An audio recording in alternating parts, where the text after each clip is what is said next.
Welcome back, everybody, and most importantly, welcome to another episode of Unplugged. I'm your host, Jacob Puckett. This month, we're going to take a deep dive into electric vehicles. Now, I know you've probably seen a lot of information about electric vehicles online, on TV, and you might have some questions that you want answered about the technology, and you might find some of the information to be surprising. Today, I've got two of our experts on the podcast answering questions about everything EV. Our Director of Marketing, Crystal Spencer, Manager of Energy Solutions, John Jacob, are both going to take questions on EVs and give us a deep dive into the topic and where EVs are headed in the next few years. So stay tuned.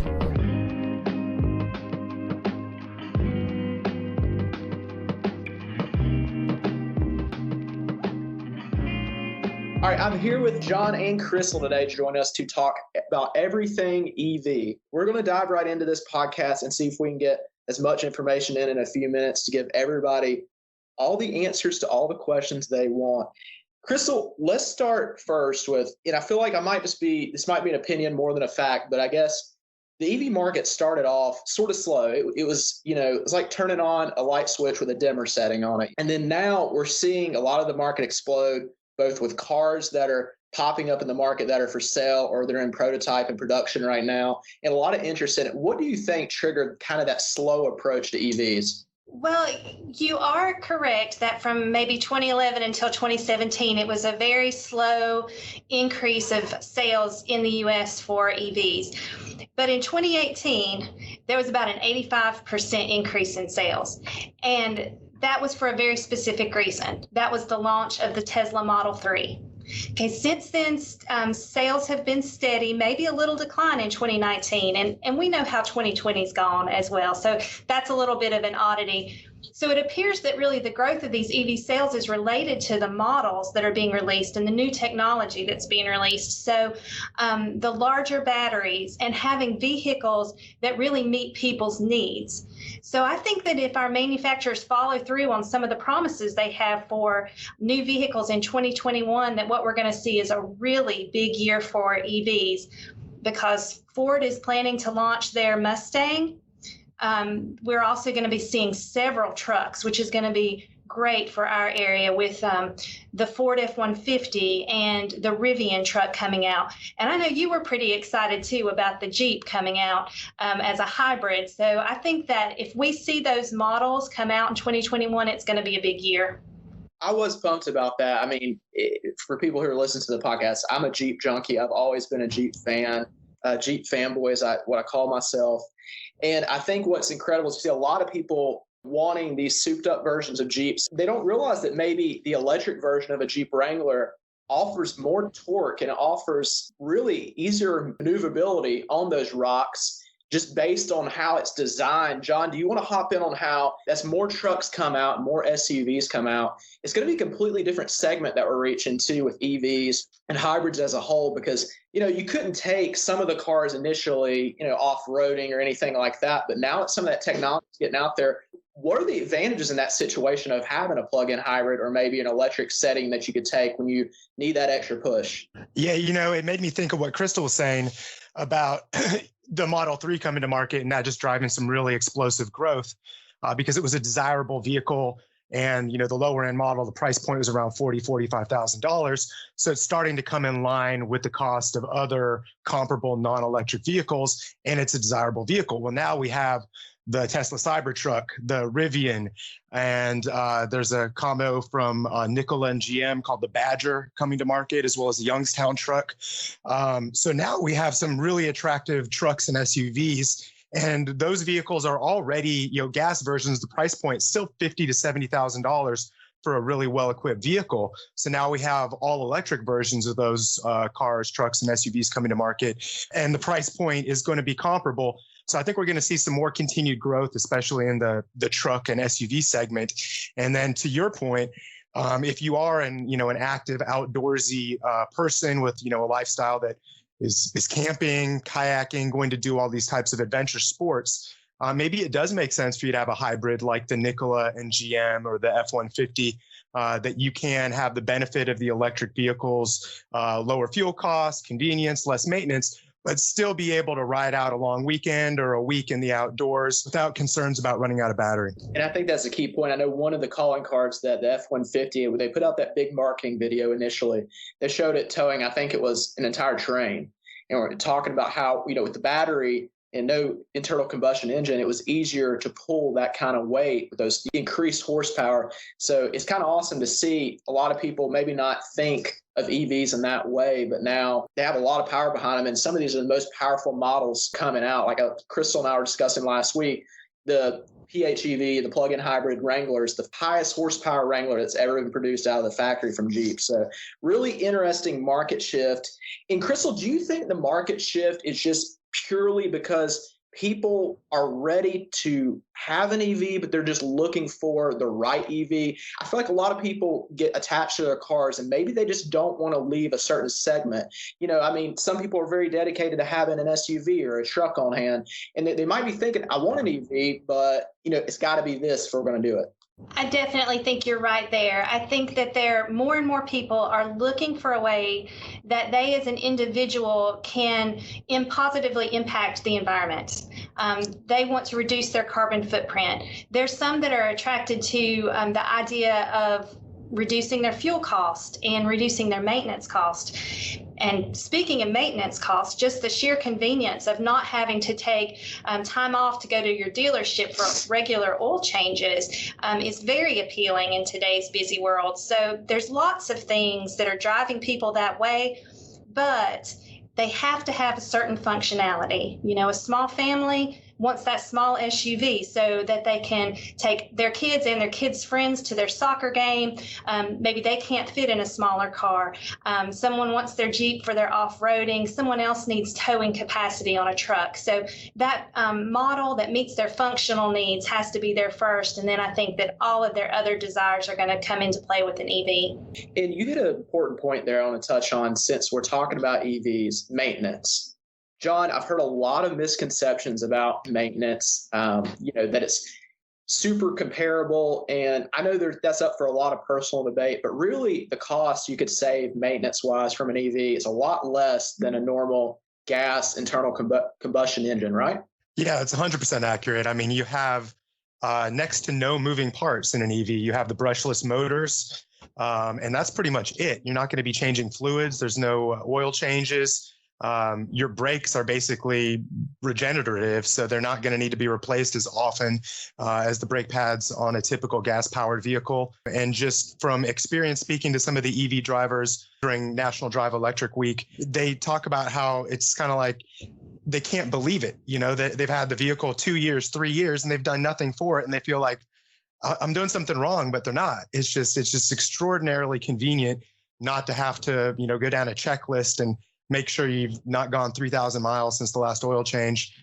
So a lot of EV drivers find that is, one of the best selling points of the EV is just a complete lack of maintenance. And I guess one of the big selling points for any EV is that you can also avoid trips to the gas station. Sure, we talk about a lot of the EV infrastructure is expanding across not only North Carolina, but really the United States as a whole. Where are you seeing that going in the next 5, 10, 15 years, John? What are the trends? Where are we headed? I think we're going to see some standardization is something that I would like to see in the market. Right now, we've got Tesla's incredible charging network, which was really well thought out and put at the juncture of most major interstates and highways. So where two interstates meet is where those Tesla charging stations are typically located, but they're only usable by Teslas. So that is a great selling point. If you are looking at buying a Tesla, if you own a Tesla, you have access to this incredible charging network. There's other charging networks like ChargePoint and EVgo. But I think the utility has a role in building out these networks. And so whether that's at the local level, like Blue Ridge has installed several EV charging stations in our footprint, kind of filling in gaps where they don't exist right now. I think we're going to see more of that from investor-owned utilities like Duke. And I think also we'll kind of see some consolidation between some of the smaller players in the marketplace. I think would be outstanding is if we'd able to arrive at a universal plug, because right now there are several different plugs depending on the type of vehicle you drive. So there's Tesla, there's CHAdeMO, there's CCS. So it's very technical. Most drivers don't really understand that you can only use one type of charging station, that fits your vehicle's plug. So I would like to see there be some standardization as well as some expansion and some filling in the gaps of places where there are not good charging infrastructure right now. Crystal, this market is, I think we could say pretty fairly, this market is expanding rapidly and right before our eyes. In your years of marketing experience and years looking at a lot of these different things, have you seen anything with this sort of ceiling and potential that EVs really have? The only thing I can think to compare it up on my end is maybe cell phones or something like that. But I mean, have you seen anything with this kind of potential? Well, I definitely think cell phones is a great example. That's a change that came along. People never really thought that there would be phones that they carried with them all the time. Even when we started out, it was a slow shift to cell phones. It was cell phones in bags in your car. You never really thought that you were going to have them attached and to your hand at all times. So I think that that's definitely a good example.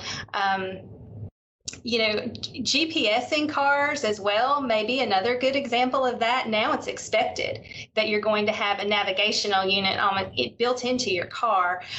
So maybe that's a similar thing, is that now we're going to see new models are going to be electrified and not only just hybrids, but also fully electric vehicles. And John touched a lot on the infrastructure, and I was going to ask you this too, kind of as a follow-up to what John had just said. The whole EV market kind of seems like a snowball that's starting to roll downhill a little bit, and it's really starting to take form. Do you see, as infrastructure expands, that's going to really everybody's going to be wanting an EV at that point, once it becomes super available and is, easy as going to a gas station to charge up? Well, I certainly believe that infrastructure is going to help. I think that people need that comfort that they're going to be able to make the long trips that they want to take, that they're going to be able to make their daily commute without any issues. I think that that's important. But again, I really think it all comes down to the functionality of the vehicles. So if they've got the truck they need, they've got the SUV they need, I think that they're going to find that for most of their daily needs, their charging at home is going to meet their needs. And this infrastructure is actually what's needed for vacations or long trips and things like that. So it will definitely help spur the market some, but I believe that the daily use and the functional daily use is what's going to drive it. And I want to toss this final question to both of you, give each of you kind of share your thoughts on this. It's John, if I'm a potential EV buyer, and I'm looking in the market, thinking about making that leap from the gas-powered vehicle to an EV, what would you say, or what would you want me to consider if I was getting ready to head to a car lot? What are some things that you would say to me to make me really think about what I'm about to buy, and maybe some of the potential and great aspects of owning that kind of vehicle? Well, we've hit on the savings in fuel. For most drivers, that's going to be at least $1,000 a year charging your vehicle at home, versus taking a gasoline-powered car to the gas station every week or every couple of weeks. So that's a pretty significant savings. The convenience of the maintenance-free kind of lifestyle with an EV is a huge selling point.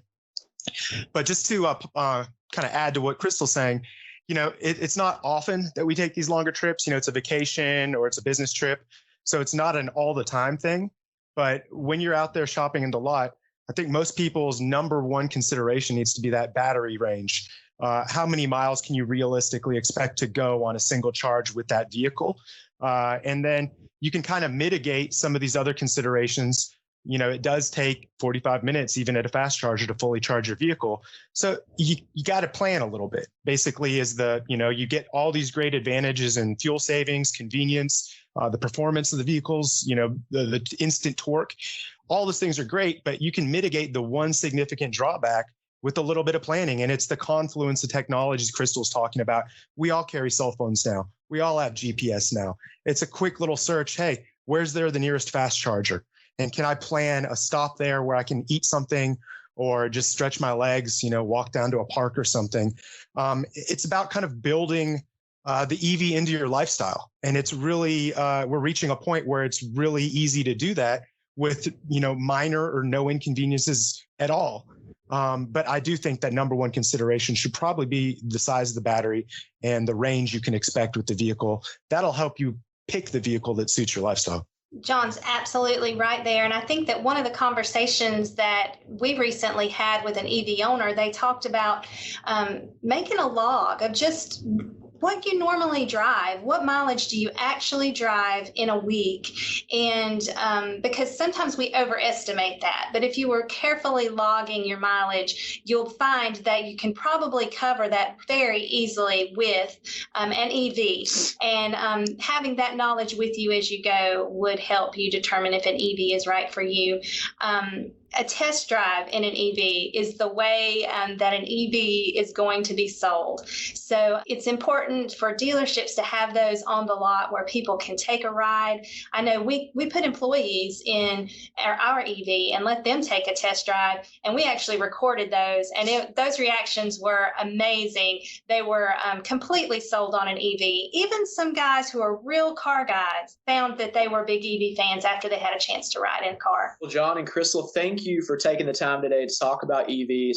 And most importantly, thank you for taking the time to kind of do a deep dive into the subject. I feel like a lot of the stuff that we're seeing out there can sometimes be a little bit surface level, but we don't always get the full details. And I think a podcast is a great way to really discuss the technology. And maybe if you're out there and you're listening to this podcast and you're not sure if an EV is right for you, I hope this podcast helped answer maybe some of your questions or your concerns. If anybody has a question about an EV and they're a Blue Ridge Energy member, John, is there any way they can reach out and maybe, get some questions answered or talk to someone who's knowledgeable? Absolutely. Yeah. We'd encourage anybody, Blue Ridge members, to check out the information on electric vehicles on Blue Ridge Energy's website, blueridgeenergy.com. Just put an EV in the search bar and you'll find a wealth of information.